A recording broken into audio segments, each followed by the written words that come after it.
First video of the new year. How about that? Well, welcome back.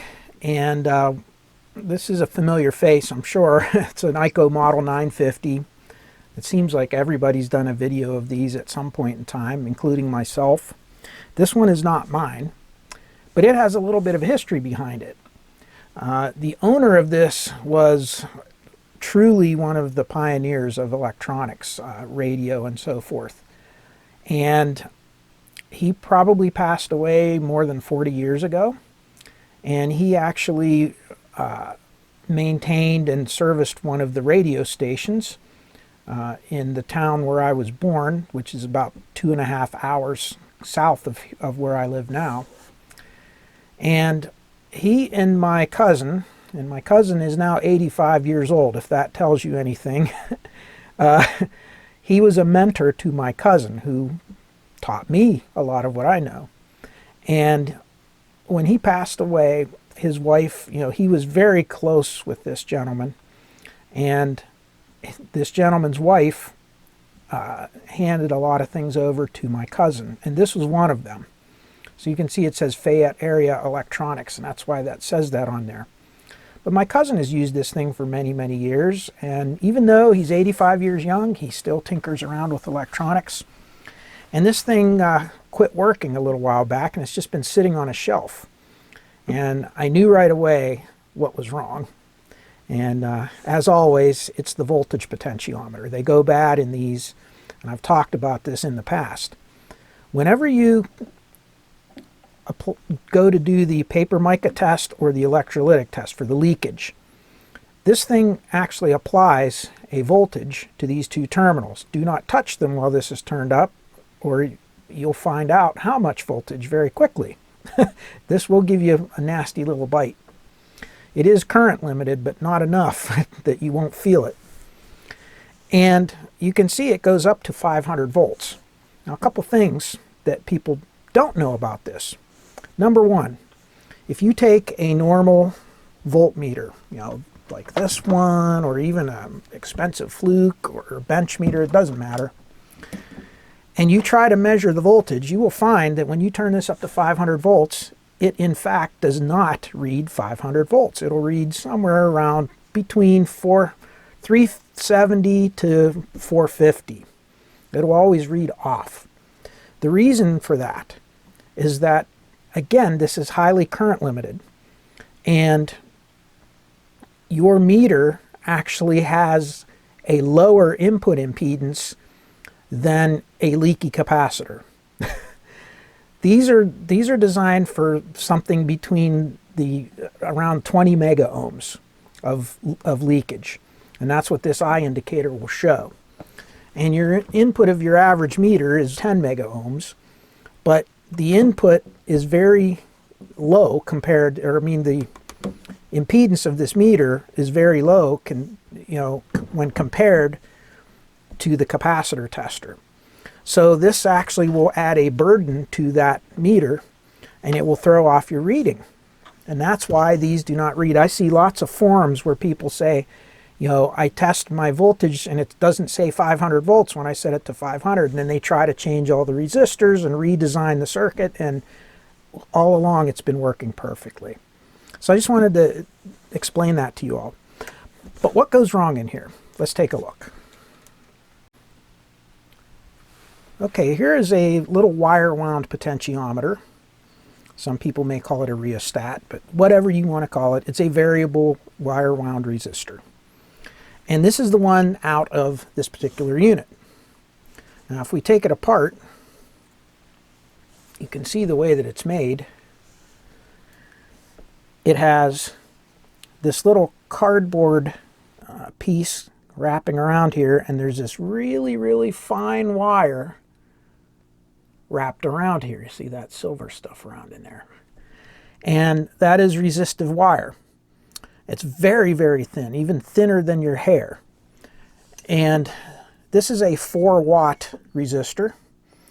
And by rotating this pot, you're connecting this center tap, this little wiper, to this wiper on the outer part. And that's how you select the different resistances. Now this pot looks brand new, doesn't it? but it's actually bad. And what happens is this tiny little hair-thin nichrome wire in here will break, and it's impossible to fix. So this pot's no good. Now, how does that happen? Well, first of all, let's get a schematic out, and let's do a little bit of math. I know how much some of you love math. Now, I'm not going to explain this entire function of this circuit in this video, because really this is just to give you an idea of why we have to do what we're doing. If you look here, you have your primary, and it's 560 volts AC. It gets rectified here. You have this strange little divider circuit, and actually the ground is being derived here through this resistor and capacitor. And by lifting this resistance up from ground here and then putting this here, you're getting a negative 520 volt source. Now that 520 volt source then goes up through this resistor R7. And just so you know, R7 is a 3.3K resistor. All right, I think it is. R7, 3.3K at 1 watt. And then 1 watt. Then P3, this is this pot right here. It's a 100K 4 watt potentiometer. Now let's do the math, okay? I equals V over R, right? So if we take 500 volts, 520 volts, and we divide that by 103.3 thousand ohms, right? You get about 5 milliamps of current. See that? If we take that 5 milliamps times the 500 volts, which is what you're going to see right here, that pot just sitting idle dissipates 2.5 watts of power. So it's converting 2.5 watts of power into heat. So you can imagine this thing gets pretty toasty. So it's running more than 50% of its maximum rating. And this gets warm. If you touch it, it will be warm, as is the new one I put in there. Now here's where the problem comes. It'll work like that just fine. But now, if you go through all of this mess here, it'll snake its way out to here and to here. This is your reference, okay? And when you connect this up, what's going to happen is you're going to see that voltage that you're picking off of this tap go here. And that's how it does the leakage test, okay? And it'll drag down this circuit here, which will cause this eye tube to open and close, okay? And you all know how this meter works pretty much. But the problem is, now you have a charged capacitor. Let's say you have a relatively large cap, like 100 microfarads, electrolytic. So you have this in electrolytic mode. You now have a 100 microfarad electrolytic cap charged up to, 400 or 500 volts sometimes. And you rotate this pot down really fast. Well, that change in voltage at between this tap and the differential and what is on the capacitor, as soon as there's a difference between the capacitor voltage and the voltage at this wiper, all of that extra voltage has to be dissipated from the cap through this resistor. And remember, this resistor is already running more than half of its rated power. So it's not going to take much to overload that little resistor and burn it open. So that's why you find so many EICO 950s with a bad voltage pot. It's a bad design from the beginning. This pot should really have been closer to a 7 or 10 watt potentiometer, and it would be more robust and be able to handle that. The problem is, try to find one of these today. And even if you do, I hope you have some pretty deep pockets, because they're going to be very expensive unless you can find an old surplus one somewhere that somebody has. But for the most part, if you just want to go out and order one, you're going to pay. So it's not really a good thing to, you know, not to have to do this. So what we want to do is we want to prevent this from happening. We want to protect this component because it's so hard to get and so expensive and it's so vulnerable. And that's where this video comes in. Now some of the capacitor checkers out there, like the Heath kits and so forth, will actually have an operate and discharge switch. So that when you flip it to the discharge mode, it'll put a resistor across the cap and discharge it, and it will disconnect the voltage adjuster from the capacitor. So you're not draining the cap through the pot. And those ones are a lot more reliable than this particular model. Now we could do something similar with this. If we wanted to deface this unit and drill a hole in it and mount a switch and some extra components, we could do that. But I'm going to go one better. I am going to build a little box that can be plugged into the banana plugs up here. And it's going to allow us to test the device under test. And then flipping a switch, it's going to allow us to discharge the capacitor and disconnect it from the meter while that's happening. In addition to that, this can also work as a standalone capacitor discharge unit. So we can actually take a set of probes and put them on the binding posts and use them to discharge charged capacitors in live circuits. So this will have dual purpose. If that sounds interesting to you, stay tuned, and that's what we're going to do. Okay, here's the finished product. And you can see I've left the screws out of the box so we can take a look inside once we test this thing out. Here's the two connectors coming into the unit, and they're coming from the EICO 950. And there's one switch on it, and that is for testing and discharging the capacitor. And here's a little light, and this is when this indicates that there's still voltage on the capacitor. We're going to get a little into the design options of this thing because we do have options when we're building this, when we look at the schematic. But I'm going to demonstrate the proper use of this box and why it's so important. Now, the first thing we're going to do is we're going to start out with the voltage turned all the way down. You always do that when you're checking capacitors. And the other thing is there's two different tests. There's the electrolytic and the paper mica, and the main difference between them is the amount of current limit. So the electrolytics, of course, allow for a little more leakage current and allow for a little more charge current than the paper and mica test. Remember, this is looking for leakage right now when it's in these two modes, and that leakage is very, very high resistance in the tens of mega ohms. So as I said, the input impedance of a fluke meter is 10 mega ohms. That means whatever you put these two probes across, it's like there's a 10 mega ohm resistor here. And the same goes for other meters, except some of them have like a 1 mega ohm resistance. And then when you get into these volt ohm meters, when you start getting into the ohms per volt, check my I did a video on these, but for instance this one is 20,000 ohms per volt when in DC mode. So whenever you're in the, for instance, the 300 volt mode, you take 300 times 20,000, and that's the actual burden resistance that you're going to have between the probes whenever you measure something.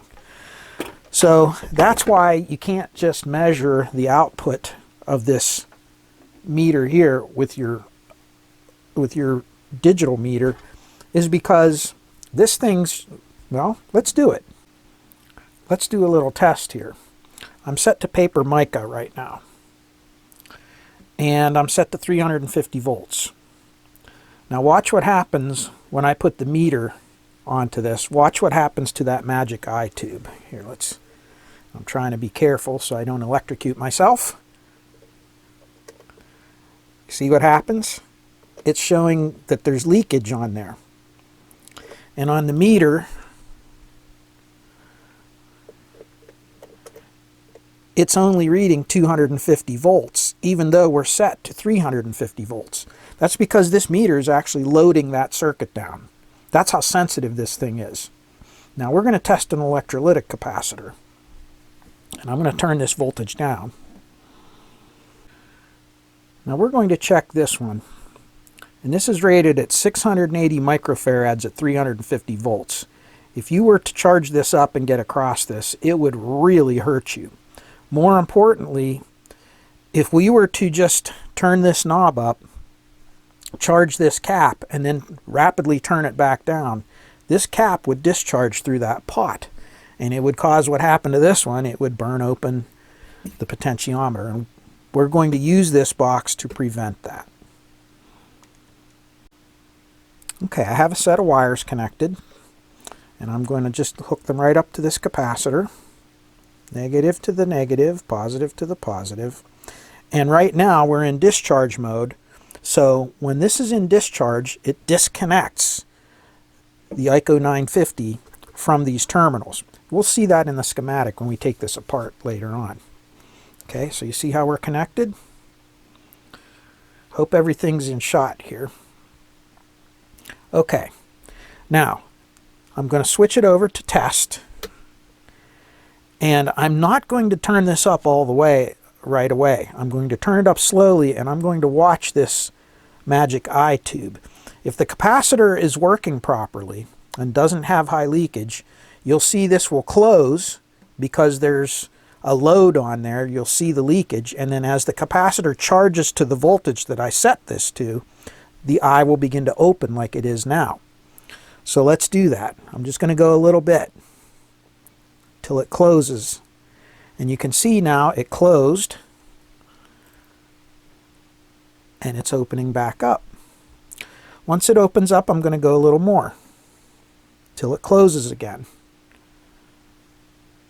It's important to do it in stages like this, or you're going to put a real big load on that pot.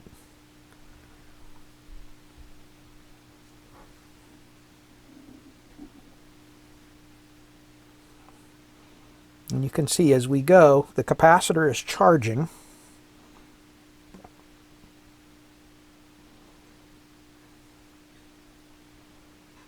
And see, the higher we get, the longer it's taking to charge. Okay? Until finally we get all the way up. And this cap may have been sitting a long time, so it may need to reform a little bit as well.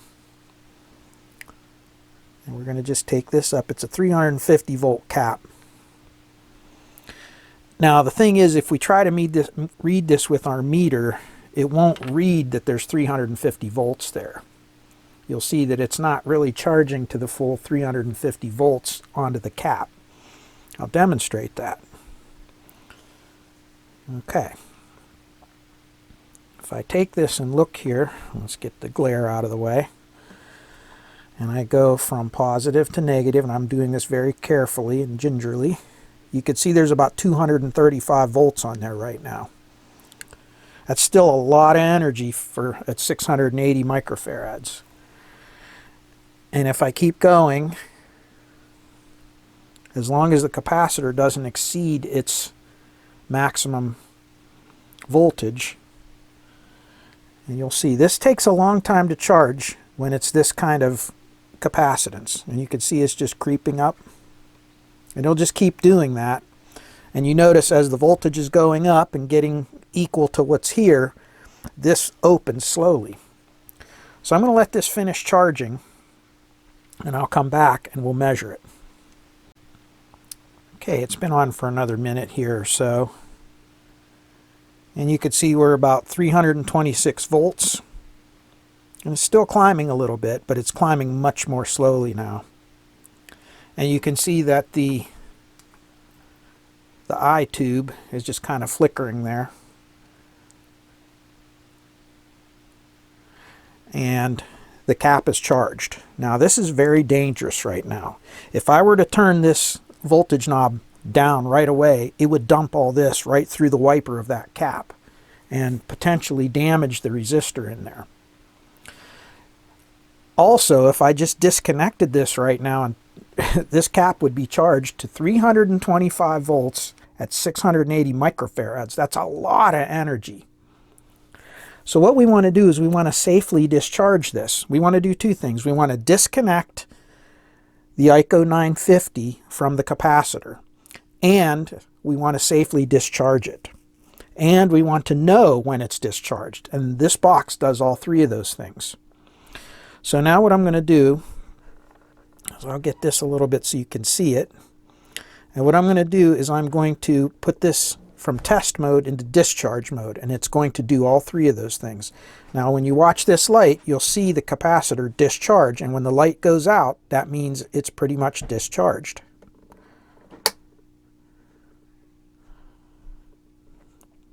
And you can see it takes it a few seconds, doesn't it? And it's pretty much discharged now. All right, let's look at our meter and see what happened. And you can see we're down to about 1/10 of a volt. So the capacitor is now safe. Now, if I wanted to check the capacitance, that will still work on this, but of course on small value capacitors that are not electrolytic, you have to remember that the leads and all of this will affect the reading. So if I put this on to test now, it's not using high voltage anymore. And if I go to the meter, you can see with big caps like this, and there it's starting to close right about there. And if you could see right there's well, let's look at the scale. There's 5,000 microfarads. There's 1,000 microfarads, and there's 500, and you can see it's right between 500 and 1,000, which is close to 680 microfarads. So I don't know if you can see that or not, but the meter works very well. So not only can it measure the capacitance, but it can measure the leakage. And I can also turn this knob down now because I'm not in leakage test. And if we check the power factor, that's similar to checking the ESR. So if I turn the power factor knob up, see if I can get this all in frame.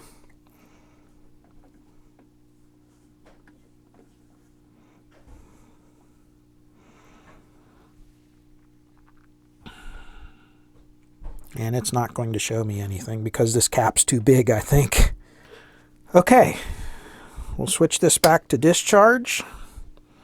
And now we can disconnect everything. I'll turn the 950 off. We'll disconnect it. And let's take it apart and look at it. Okay, taking it apart, there's not much to it. As you can see, there's a resistor.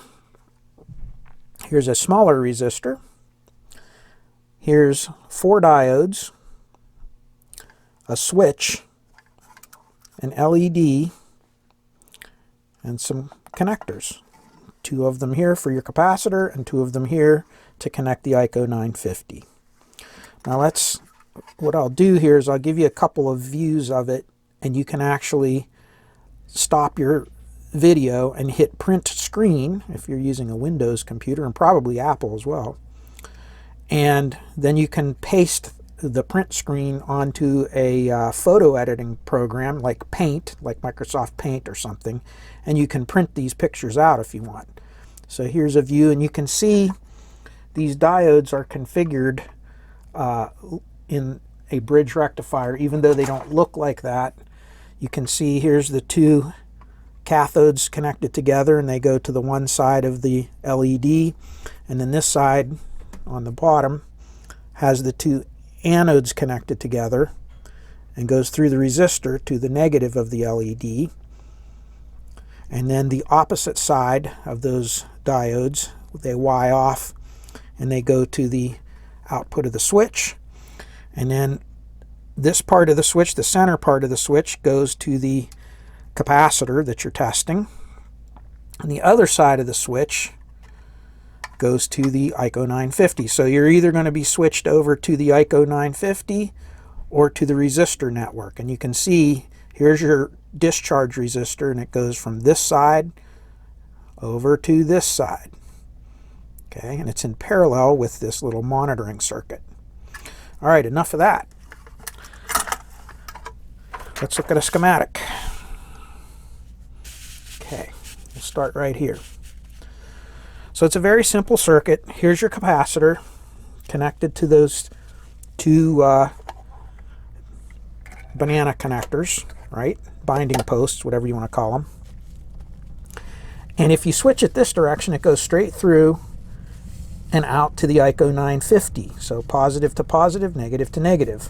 If you throw the switch the other direction, it puts this circuit in, and you have your resistor, which is your discharge resistor, and you can see it's directly connected across the capacitor, and it bleeds that cap down. And then this monitoring circuit is a bridge rectifier. I'll tell you what that's there for in a minute. And then you have a dropping resistor and an LED. And if you notice, this dropping resistor can be anywhere from 47K up to 100K, depending on the LED that you use and depending on the amount of voltage that you're going to be testing, you know, the range of voltages you want to test. Now, the reason this bridge rectifier is here, these actually will steer the voltage so that it always goes through the LED in the correct polarity. You don't want to put reverse bias on this LED and damage it. So by having this inside this bridge rectifier, no matter which way we connect the capacitor to discharge it, it will always light the LED up, and it will always be the correct polarity because of this bridge rectifier. That's why that's in there. So think of it as two circuits. You have your discharging, main discharging resistor, and then you have your indicator circuit. Now, another thing we can use this for, if we leave it switched in the discharge mode, we can actually connect a set of probes to this. Let's say that we're using these wires here, and we can take the probes, and let's say you have a guitar amp with some big caps in it, or an amplifier or something, power supply, and we can actually touch it across the cap and discharge it like that, okay? Or use a set of probes to keep your hands safely away. And it'll do the same thing as what we saw discharging the cap that we were testing on the 950. Now, what size resistor did I use? You notice there is a note there, and it says you want to use a 10-watt chassis mount resistor, because that'll help dissipate some of the heat, because it's going to convert that energy from the cap into heat. And you're going to use anywhere from 100 ohm to a 4.7K. Okay? And I made this little chart to help you understand why I chose those values. And you can, based on the cap that you want to discharge, you know, the types of capacitors, that'll help you choose which one. So if you look, I made this chart for 4 different resistors: a 2K, a 4.7K, a 1K, and a 100 ohm. So this first part of the chart would represent a high voltage vacuum tube power supply. So if we have a power supply with 450 volts, okay, and we want to get it down to a safe level, down to about 50 volts, because anything below 50 volts is a little bit, you know, you're not going to get nailed so bad. You just want to make sure it's discharged. But if you look, if we have a 220 microfarad capacitor charged up to 450 volts, and we're using a 2K resistor, which is what I have in my box, to get it down to below 50 volts, it's going to take about 967 milliseconds. And the peak power, when I first touch it on there into that resistor network, will be about 100 watts, okay? Which is about 10 times the energy that resistor is designed to dissipate. But that's not a problem. It can actually do that. If you look at the spec sheets on these chassis resistors, they can take a very short surge of energy. You just don't want to exceed the voltage. Now, these chassis mount resistors, like these types that are 10 watt, these guys, well, this one's rated at 15, but some of them this same size are 10 watt.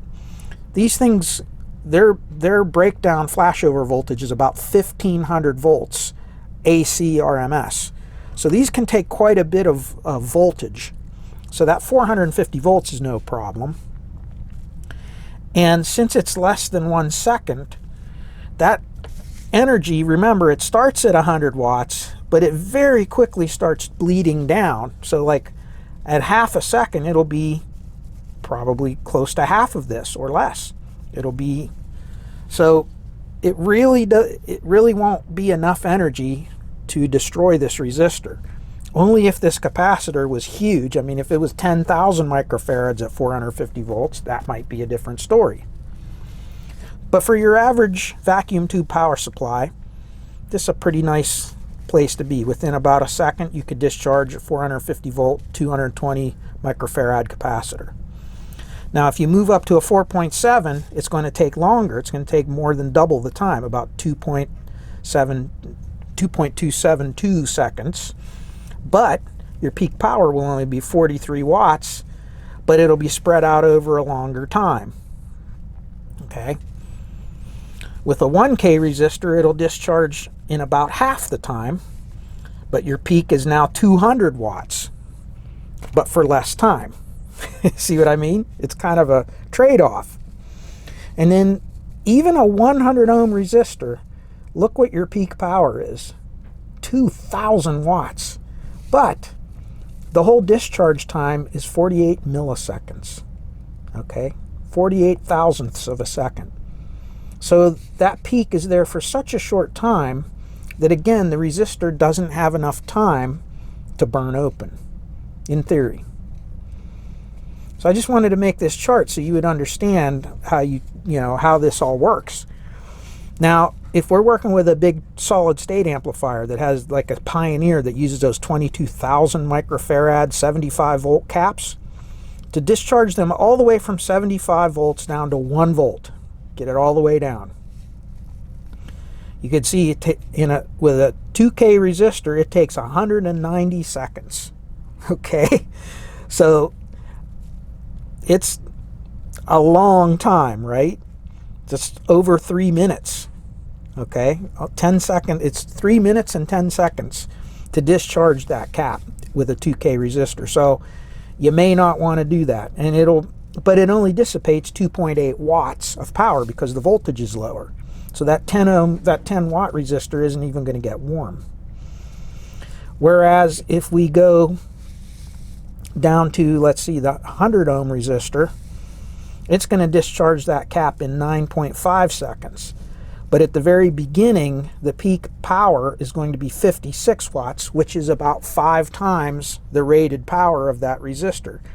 And those resistors can run continuous duty at 5 times their power for about 5 seconds. That's the rating of those chassis mount resistors, just so you know. You can look it up. So even this would be safe. All right. So there you go. I have a 2K resistor in there. That's what I had, and that's what I'm using. But I just wanted to show you some of the differences. And again, let's put this on here. Let's get it lined up. And you can actually take a screenshot of that, hit the print screen, and you can print this schematic out. And to use this as a discharge box, to discharge power supplies and amplifiers and whatever, you can just make yourself a cord like this with an alligator clip that you can clip onto ground or whatever, and then use the probe to safely discharge the caps. And that's it. So there it is, the first video of the new year. I hope you enjoy it. And this box here is going to go to my cousin, so that he will never have to worry about burning up that voltage pot again. And this thing's been all, gone over and rebuilt inside and everything. It's in good condition. It works perfectly. So there it is. And I thank my cousin for all the years he spent teaching me so many things and being so patient with me. And that's why I choose to pay it forward by doing these videos and helping others. I hope I can influence others the way he has throughout his lifetime. And I wish him many more years of happy service at the bench and letting me pick his brain and all those other things. And I wish the best for all of you as well. I hope you learn and hope you enjoy this hobby as much as we do. So until then, we wish you all peace, joy, happiness, and good health in your lives. And, well, I look forward to more videos. I think we got some solid state stuff coming up next. And what I'm going to try to do this year is I'll try to alternate my videos between vacuum tube and solid state back and forth, because I know each of you kind of like different things. And so do I. All right, until then, take care, and we'll see you soon. Bye-bye.